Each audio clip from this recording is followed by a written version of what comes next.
Alright, so we're going to be showing you how to take out a hard drive on a slim factor or small factor HP. Each case is different. Sometimes I'll have a handle here and screw in the back. This one actually is a little older, so it clips off and slides off. Let's see. The hard drive is always located under the CD drive, so some of them have tabs to where you just pull it up. There may be a screw over here on the side. Take the screw out, and the hard drive will be right in here. And in this little area here, there's a lever right here, this little green lever. Hold on, let me see if I can get closer. Okay, then watch out. Watch out. I gotta pick this up. So there's a green lever here. You're gonna pull out the cables for the hard drive.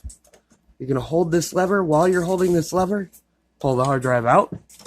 And then when you get the hard drive out on the sides, I'll show you here on the CD drive, they have the same screws. It's going to slide forward a little, and then it's going to pop up. And then you'll have 4 screws.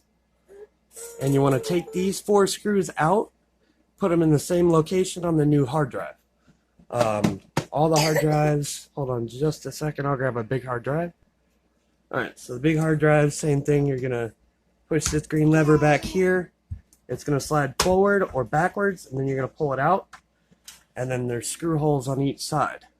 Some have 6 screws on each side, some have 3. So just look at the whole old hard drive. If it does have 6, it'll have an upper and lower for each side. You're most likely just going to use the outer 2 on each side, and just make sure they line up with the old hard drive placement. And then when you're done, it'll slide back in, and then you'll slide it forward. You'll hear a click. Then you plug your cables back in. Now it doesn't matter which one you plug in, whether you plug this into the hard drive or this one into the CD drive, as long as there's 4 cables, 2 powers, 1 for the hard drive, 1 for the CD drive.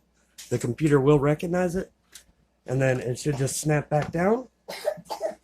After you get the CD drive in, it'll clip in, put your cables in, put your case back on, and then you're ready to go with the install CD.